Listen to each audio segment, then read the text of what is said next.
Баршаңызға қайырлы күн достар. Бүгін мен сіздермен балды торттың рецептімен бөлісетін боламын.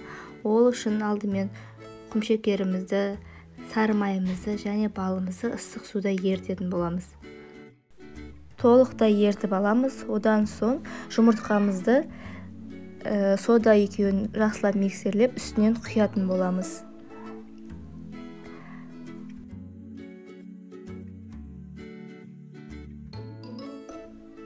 Тез араластырып тұру керек, жұмыртқамыз пісіп кетпеу үшін.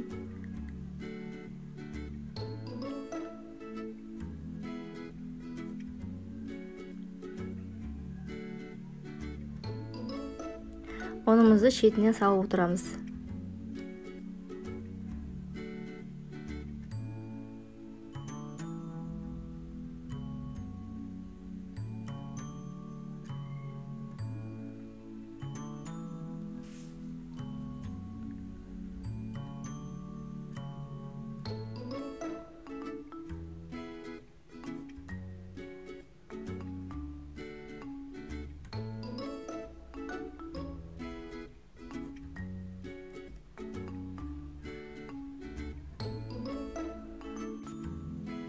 Мінекей достар, қамырымыз осылай қоюлана бастайды.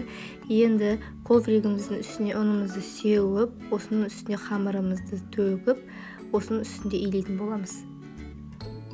Бір келкі қолға жабыспайтын қамыр илейміз. Мінекей достар, қамырымды мен 9 бөлікке бөлдім. Енді осыны жаятын боламын.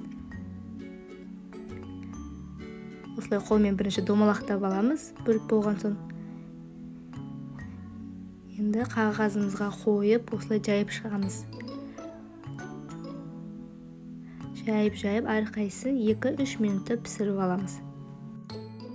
Енді кремін дайындаймыз. Бұл жерде менде қаймақ және сахарный пудра. Осы екеуін араластырып, крем жасайтын боламын. Мінекей крем дайын. Енді тортымызды жинайтын боламыз.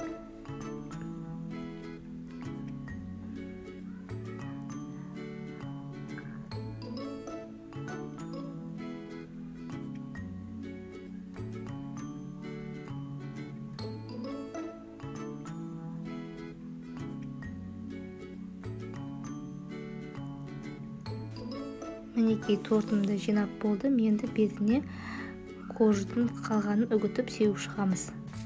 Мінекей достар, тортымыз дайын, жұмсағы өте нәзік болып шықты. Ұнаса каналыма тіркеліп, лайк басып кетеміз.